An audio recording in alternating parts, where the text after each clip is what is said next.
हाँ, तो पिछली क्लास में मैंने जो आपको बताया था इसका जो कैसे इसे यूज़ करते हैं, नियम्स कैसे होते हैं। तो 6 1 से लेके 6 जो रूल्स मैंने बताए थे, आज हम 7वें से आज इसका आपको बताएंगे रूल नंबर 7 से। ठीक है, रूल नंबर 7 बहुत ध्यान देने वाली बात है, इंपॉर्टेंट। जब 2 या 2 से अधिक सिंगुलर नंबर्स के नाउन को एंड से जोड़ा जाए तो उनके लिए क्या होता है, प्लूरल नंबर का प्रोनाउन प्रयुक्त होता है। कैसे, आपको बताता हूँ। जब 2 या 2 से अधिक सिंगुलर नंबर, देखो सिंगुलर नंबर के हैं, प्लूरल के नहीं है, तो उनको अगर हम जोड़ते हैं तो वहाँ पे जो है उसका जो है प्लूरल वाला नंबर का प्रोनाउन प्रयुक्त होता है। जैसे यहाँ पे है सीता एंड गीता, ये अलग अलग नाम है, सीता और गीता, ये एंड यहाँ पे इनको जोड़ रहा है, तो हमने यहाँ पे इसका प्लूरल वर्ड का वर्ब यहाँ पे देखो आर सिस्टर्स। ठीक है, प्लूरल यहाँ पे ऐसा नहीं लिखा कि Sita and Gita is sister, यहाँ पे दोनों को बहुवचन में यहाँ पे जो है हमें कंसिडर करना है यहाँ पे, क्योंकि ये जोड़ रहा है अलग अलग उसमें व्यू में। दे लव ईच अदर, दे लव बहुत सारे के लिए, ईच अदर, ठीक है, बहुत सारे उस पर्पस से हम यहाँ पे इसको उद्देश्य से हम समझ रहे हैं इसको। ठीक है, next they sit on the same desk, they बहुवचन के उसमें हम लोग प्लूरल के हिसाब से हम इसको यहाँ पे समझ रहे हैं।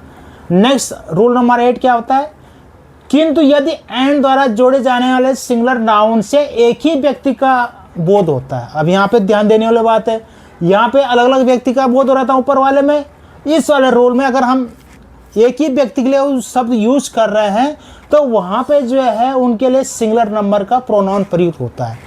वहाँ पे तो अलग अलग उसके लिए प्रयुक्त हो रहा था पुराने, तो उसमें जो है प्लूरल का यूज हो रहा था, लेकिन यहाँ पे सिंगुलर के लिए कैसे, देखो दिस सिंगर एंड डांसर, एक ही व्यक्ति के लिए हम यूज करेंगे, वो सिंगर भी है और वो डांसर भी है, तो हैज टर्न्ड अप। ठीक है, the book and stationery stall is close today, the clerk and typist has come to do this duty. यहाँ पे क्या आ रहा है, सिंगर भी वही है और डांसर भी वही है, तो उसके लिए हैज का प्रयोग आएगा। अगर ये अलग अलग होता है तो यहाँ पे हैव का प्रयोग होता है। ठीक है सॉरी, तो इस तरह से यहाँ पे हैज का प्रयोग करना हमें। दी बुक एंड स्टेशनरी, तो यहाँ पे जो है, यहाँ पे भी हमें जो है एक ही स्टॉल है तो उसमें बुक भी है और स्टेशनरी भी है, तो उसके लिए इज का प्रयोग हुआ है। नहीं तो हम जो है आर का प्रयोग कर सकते हैं अगर ये दोनों अलग अलग होते तो। ठीक है, the clerk and typist has come to do his duty, यहाँ पे देखो क्लर्क भी वही है और टाइपिस्ट भी वही है, तो उसके लिए हैज का प्रयोग। अगर ये दोनों अलग अलग होते हैं तो हम इसके हैव का प्रयोग करते हैं, तो ये आपको यहाँ पे समझना है। Comes to his duty, his, जैसे ही के लिए हिज का, अगर ये बहुवचन, अगर ये प्लूरल में होते अलग अलग होते तो यहाँ पे जो है उनके लिए जो है उसका बहुवचन का हम यूज करते हैं, दियर ड्यूटी लिखते हैं यहाँ पे फिर उसमें। ठीक है, नेक्स्ट है रूल नंबर 9, इंपॉर्टेंट। जब 2 या 2 से अधिक, देखिए यहाँ पे ये इंपॉर्टेंट वाली पॉइंट है, आपको नोट करना है।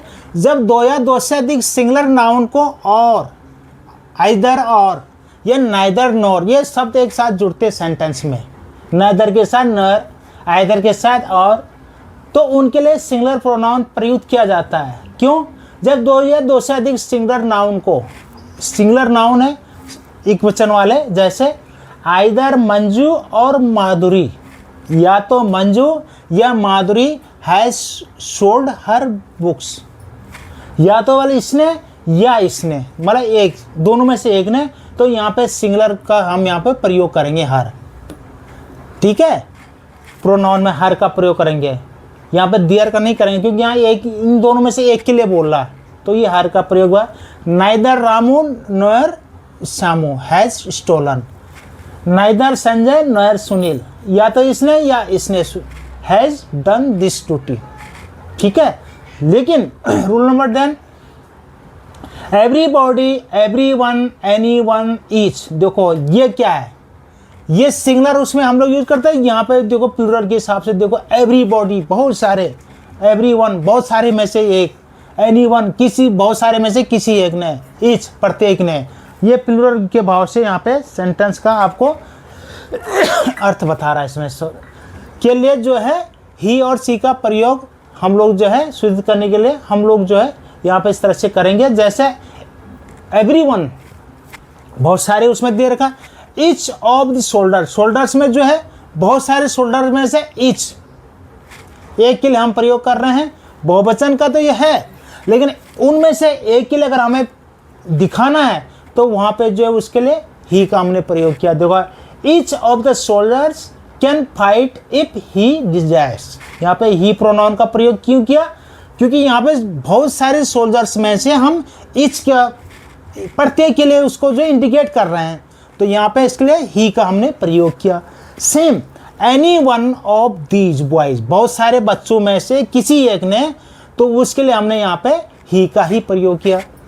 आई want to help everyone, मैं हर किसी की सहायता करना चाहता हूँ। If these girls in her work, देखो every one of these girls, every one of these girls, इन लड़कियों में से प्रत्येक का, तो वहाँ पे हर का हमने प्रयोग किया, दियर का नहीं, हर का प्रयोग किया, क्योंकि यहाँ पे ये सब में से एक एक के लिए जो है प्रयुक्त कर रहा है। ठीक है, तो ये प्रीपोजिशन, ये इसका प्रोनाउन का सही सा यूज कैसे करना है यहाँ पे आपको मैंने इन शब्दों से बताया। रूल नंबर 11 आपका, जब किसी वाक्य से यह पता न चले कि हमारा अभिप्राय पुरुष से है या स्त्री से। कुछ सेंटेंस ऐसे होते हैं कि उसमें ये पता नहीं चल रहा ये सेंटेंस पुरुष के लिए हम जो है फेमिनाइन के लिए यूज़ कर रहे हैं या जो है जो आपका जो है मैस्कुलाइन के लिए यूज़ किया जा रहा है। तो वहाँ पे आपको क्या कंसिडर करना है? देखो, वहाँ पे हमेशा जो है मैस्कुलाइन जेंडर को आपको लिखना है। अगर आपको कोई सेंटेंस बोला कि एवरीवन शुड डू, तो एवरीवन भाई कोई भी हो सकता हो, फीमेल भी हो सकता है, मेल भी हो सकता है। तो वहाँ पे किसी का अगर कहीं पे पता नहीं चल रहा है, उस केस में हमें जो प्रोनाउन है वो जो है मैस्कुलाइन वाला, पुरुषवाचक जो प्रोनाउन होगा पुरुष वाला, उसको हमें यूज करना। जैसे एवरीवन के लिए हिज, एनीवन के लिए भी यहाँ पे ही का प्रयोग करा।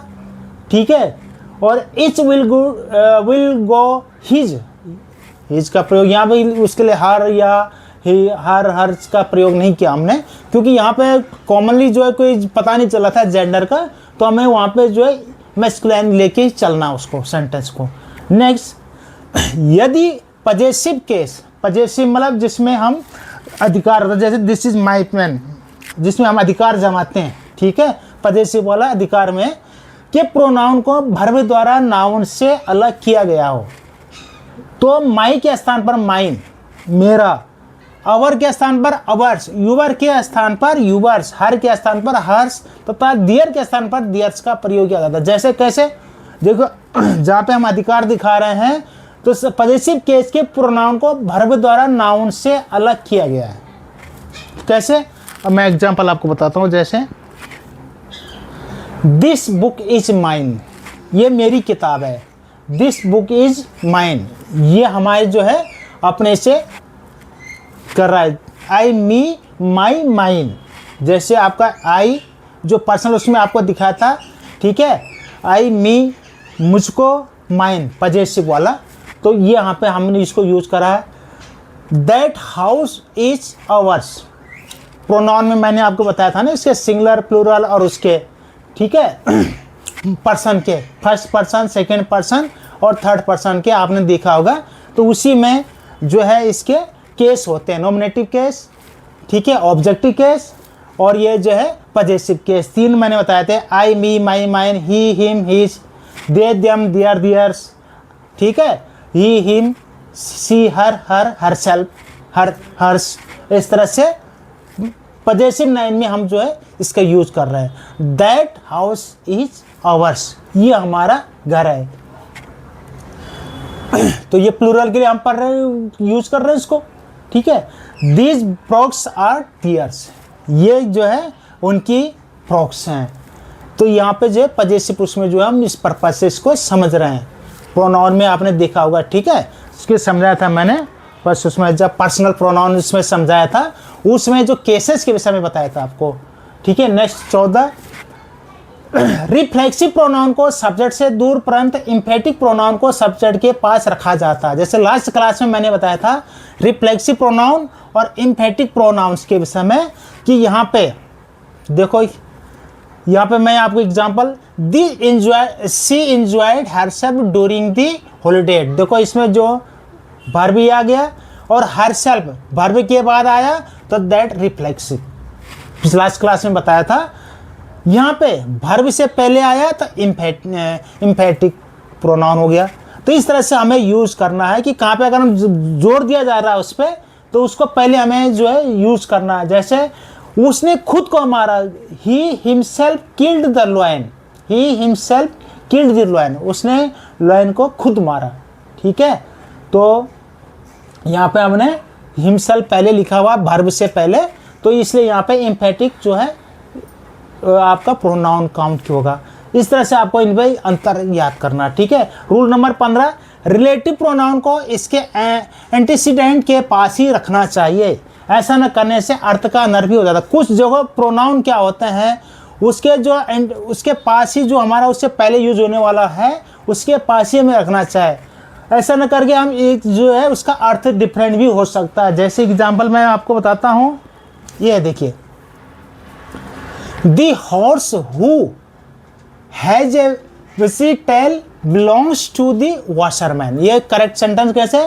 ये घोड़ा जिसका जो है एक जो है पूंछ जो है झाड़ी वाला पूंछ लगता है, बिलोंग्स टू द वॉशरमैन, धोबी से धोबी का है। लेकिन इसमें अगर हम इस तरह से बोलें द हॉर्स, अगर हम इसको बिलोंग्स टू को हम पहले लिख देंगे, the horse belong to the washerman who has a विसी tail, तो ये इनकरेक्ट व्यू में हमारा सेंटेंस होगा। क्यों कि इसमें देखो the horse belongs to the washerman, एक धोबी से संबंधित जो घोड़ा है, हु हैज ए विसी टेल, जिसका एक जो है बड़ी पूंछ है, तो ये इसका अर्थ जो है इसमें ये वॉशरमैन के लिए लग रहा है कि ये वॉशरमैन के लिए बोला कि उसकी बड़ी पूंछ है। तो ये सेंटेंस देखो अर्थ किस तरह से इसका बदल गया। तो हमेशा ये भी ध्यान रखना कि आप एक करंट व्यू में हमें जो है इसके प्रोनाउन को यूज करना है। ठीक है, तो इस तरह से हमें जो है ये समझना है। तो ये हमारा जो है ये आज का जो इसका सब्जेक्ट है ये यहीं पे ख़त्म होगा। आई होप कि आपको ये अच्छा लगा होगा और मैं समझता हूँ कि आप जो इसको प्रॉपर तरीके से इसको आगे कभी भी एग्ज़ाम में इसको यूज़ कर सकते हैं। So thank you very much. आप इस जो है इस पढ़ाया जा रहा है इसको अपने उसमें आगे शेयर कीजिए, अपने इस चैनल को सब्सक्राइब कीजिए और जितने भी आस पड़ोस में पढ़ने वाले हैं उनको भी बताइए। ठीक है, और जो बेल आइकन है उसको ज़रूर पुश कीजिए, दबाइए, और जो है आगे जो भी क्लासेस का नोटिफिकेशन हम लोग जो भी अपलोड करेंगे वो आपको मिलता रहेगा। Thank you.